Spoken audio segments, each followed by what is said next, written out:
प्रिय विद्यार्थियों, एक बार फिर आप सभी का भूगोल की इस ऑनलाइन कक्षा में स्वागत है। आज हम एशिया महाद्वीप की प्राकृतिक वनस्पति की चर्चा करेंगे। पिछले वीडियो में हमने एशिया महाद्वीप की जलवायु विशेषताओं का अध्ययन किया, साथ ही जो जलवायु वर्गीकरण किया गया है उनकी भी चर्चा की थी। तो इसी क्रम में आज हम एशिया महाद्वीप की जो प्राकृतिक वनस्पति है उसकी चर्चा करेंगे। तो प्राकृतिक वनस्पति से तात्पर्य है ऐसी वनस्पति या पेड़ पौधे जो प्रकृति प्रदत्त हैं या प्रकृति का उपहार हैं, इनमें मानव का कोई योगदान नहीं होता। किसी भी क्षेत्र की प्राकृतिक वनस्पति वहाँ की जलवायु दशाओं से संबंधित होती है, अर्थात जो प्राकृतिक वनस्पति हमें देखने को मिलती है या जो विभिन्नता पाई जाती है प्राकृतिक वनस्पति में, वो सीधे सीधे उस क्षेत्र विशेष की जलवायु से संबंधित होती है। जिस तरह की जलवायु होगी उसी तरह की उस क्षेत्र में प्राकृतिक वनस्पति पाई जाएगी। तो सीधे सीधे जो प्राकृतिक वनस्पति में विभिन्नता है वो जलवायु से जुड़ी हुई है। तो एशिया महाद्वीप एक विस्तृत महाद्वीप है और जैसा कि हमने देखा था यहाँ कई तरह की जलवायु दशाएं पाई जाती हैं। तो इसीलिए उन्हीं जलवायु प्रदेशों के अनुसार एशिया महाद्वीप में प्राकृतिक वनस्पति में भी विभिन्नता पाई जाती है। तो एशिया महाद्वीप में जो प्राकृतिक वनस्पति है उनमें पहला है भूमध्य रेखीय सदाबहार वन या आर्द्र सदाबहार वन भी इनको कहते हैं, या विषुवतरेखीय वन। तो इस तरह के जो वन हैं वो भूमध्य रेखा के आसपास पाए जाते हैं, जहां वर्ष भर वर्षा होती है और उच्च तापमान रहता है। वर्षा का जो औसत है वो लगभग 200 सेंटीमीटर से अधिक होता है। तो यहाँ सदाबहार वन पाए जाते हैं। वर्षा है वो 200 सेंटीमीटर से अधिक होगी और तापमान अधिक होता है।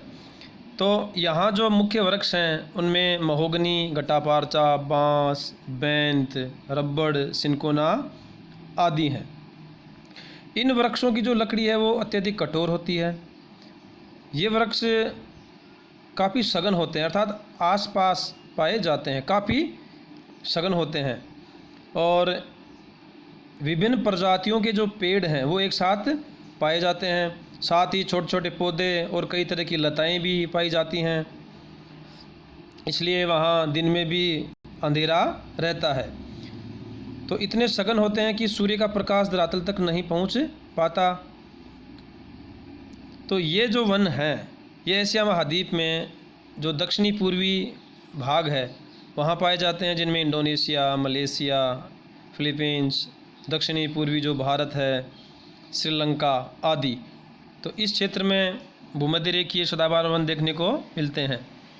देखिए मानचित्र देखिए जिसमें वनस्पति के प्रकार दिखाए गए हैं। तो ये जो संकेत है ये उष्णकटिबंधीय सदाबहार वन है।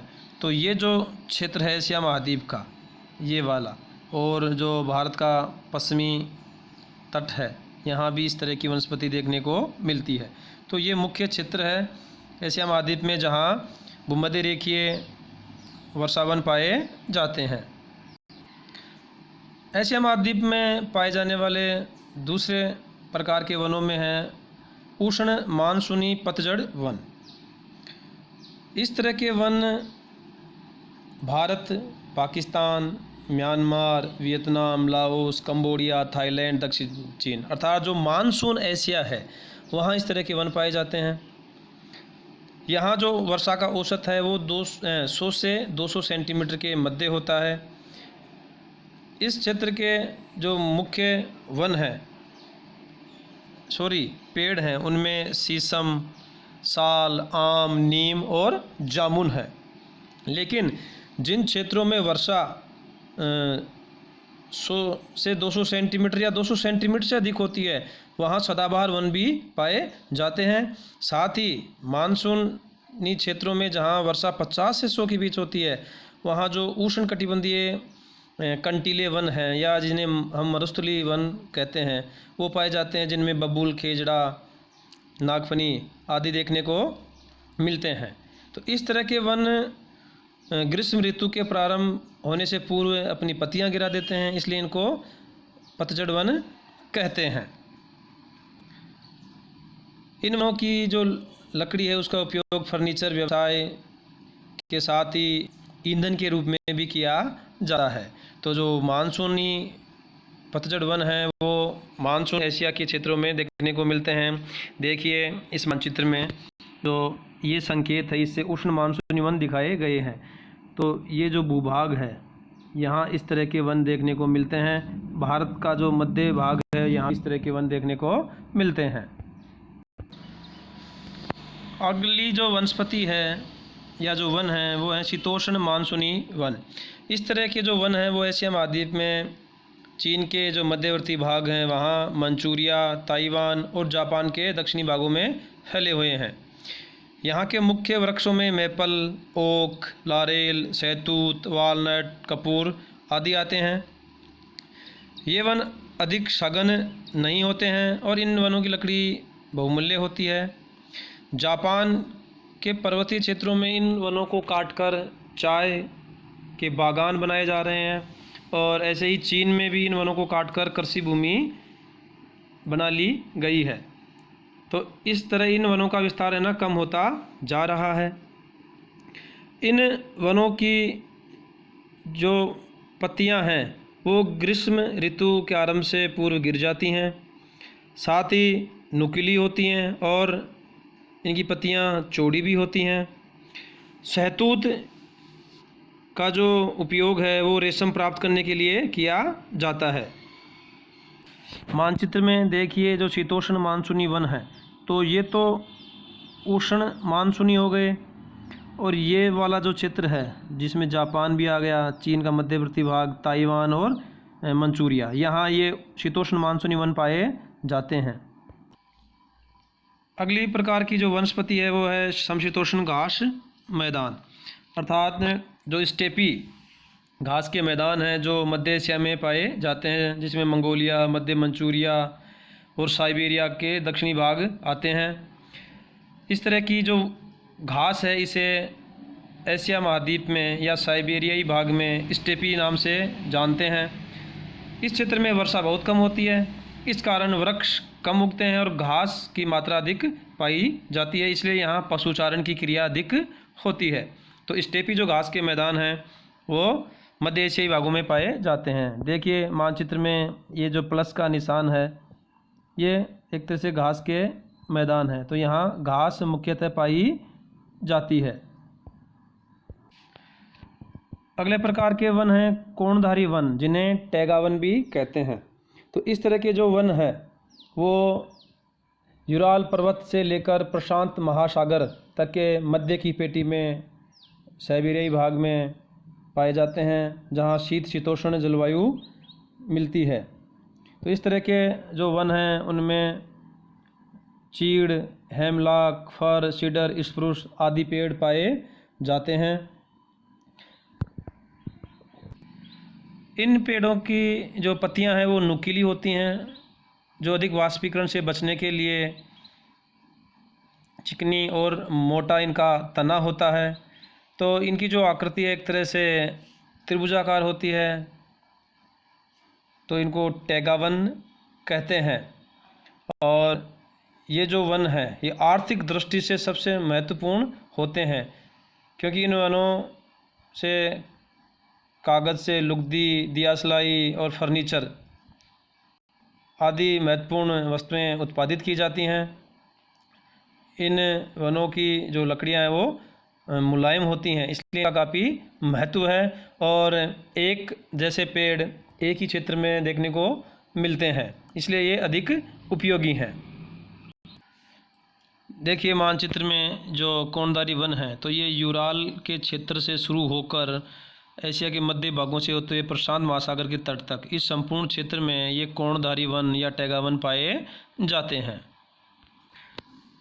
अगली प्रकार की वनस्पति है भूमध्य सागरीय वन। तो इस तरह के वन दक्षिणी पश्चिमी एशिया के वो क्षेत्र जो भूमध्य सागर के तट पे स्थित हैं, जिनमें टर्की है, सीरिया है, जॉर्डन है, इज़राइल है, लेबनान, साइप्रस, इन क्षेत्रों में या इन देशों में इस तरह के जो भूमध्य सागरीय झाड़ी वन पाए जाते हैं। तो यहाँ जो है वर्षा शीत ऋतु में होती है और ग्रीष्म ऋतु शुष्क होती है। तो यहाँ के जो पेड़ हैं इनकी जो जड़ें हैं वो लंबी, पत्तियाँ मोटी और चिकनी होती हैं, जिससे ग्रीष्मकाल में वाष्पीकरण से इनका बचाव हो जाता है। तो यहाँ के जो पेड़ हैं इनमें अंजीर, जैतून, नारंगी, नींबू, अंगूर आदि रसदार जो फल हैं ये बहुत मात्रा में पाए जाते हैं, जिनसे अंगूर से यहाँ शराब जो उद्योग है वो भी काफ़ी प्रचलित है। तो इस तरह के जो वन हैं वो भूमध्य सागरीय क्षेत्रों में देखने को मिलते हैं। ये देखिए यहाँ संकेत दिया गया है, तो इधर ये भूमध्य सागर है और यहाँ ये जो क्षेत्र है एशिया महाद्वीप का, यहाँ ये वन देखने को मिलते हैं। अगली प्रकार की वनस्पति है उष्ण मरुस्थलीय वन। तो इस तरह के वन एशिया महाद्वीप में जो मरुस्थलीय भाग हैं वहाँ देखने को मिलते हैं, जिनमें भारत का थार का मरुस्थल है, अरब, ईरान, इराक आदि जो अरब क्षेत्र हैं या जहाँ अरब मरुस्थल है वहाँ इस तरह की वनस्पति पाई जाती है। तो इन क्षेत्रों में वर्षा बहुत कम होती है और तापमान बहुत अधिक होता है, इसलिए जो वनस्पति है वो शुष्क कंटीली झाड़ियों के रूप में देखने को मिलती है। अब यहाँ के जो वन हैं इनमें कंटीली झाड़ियाँ, नागफनी, बबूल, खजूर आदि पाए जाते हैं। रेगिस्तानी जो वन हैं उनकी जो जड़ें हैं ये लंबी होती हैं, छाल मोटी होती है, पत्तियाँ कम और कांटे अधिक होती हैं, जिससे इनका जो वाष्पीकरण है वो कम होता है या ये नमी बनाए रखने में सहायक होते हैं। ईंधन के अलावा इन वनों का अन्य कोई उपयोग अधिक नहीं होता है। मानचित्र में देखिए जो मरुस्थलीय वनस्पति है, तो ये जो क्षेत्र है ये अरब का मरुस्थल है, भारत का जो पश्चिमी क्षेत्र है, पाकिस्तानी जो मरुस्थल है, यहाँ इस तरह की वनस्पति पाई जाती है। अगली जो वनस्पति है वो है टुंड्रा वन। तो एशिया का जो उत्तरी भाग है, जो आर्कटिक महासागर का जो तटीय क्षेत्र है, वहाँ इस तरह की वनस्पति पाई जाती है, या यूँ कहें कि वो वनस्पति विहीन क्षेत्र है। वहाँ वनस्पति के नाम पर केवल मांस, लाइकेन, काई, शैवाल वगैरह पाए जाते हैं, क्योंकि इस क्षेत्र में काफ़ी तीव्र सर्दी पड़ती है, जिससे भूमि पर सदैव बर्फ़ ढकी रहती है, तापमान बहुत कम होता है, शीत ऋतु लंबी होती है। तो यहाँ केवल काई या शैवाल के रूप में ही वनस्पति देखने को मिलती है। तो मानचित्र देखिए, ये वनस्पति रहित जो क्षेत्र है ये, तो इस क्षेत्र में जो वनस्पति है उसे टुंड्रा वनस्पति कहते हैं, और इसके जस्ट नीचे वाला है इसे टैगा वनस्पति कहते हैं, जिसे हम कोणधारी वन कहते हैं, और टैगा वनों को बोरियल वन भी कहा जाता है। तो टैगा के एकदम उत्तर यहाँ ये वनस्पति रहित क्षेत्र है जिसे टुंड्रा वन कहते हैं। तो आज हमने इस वीडियो में एशिया महाद्वीप की जो वनस्पति में विभिन्नता पाई जाती है उसकी चर्चा की है, और जो वनस्पति है ये सीधे सीधे जलवायु से संबंधित होती है। धन्यवाद।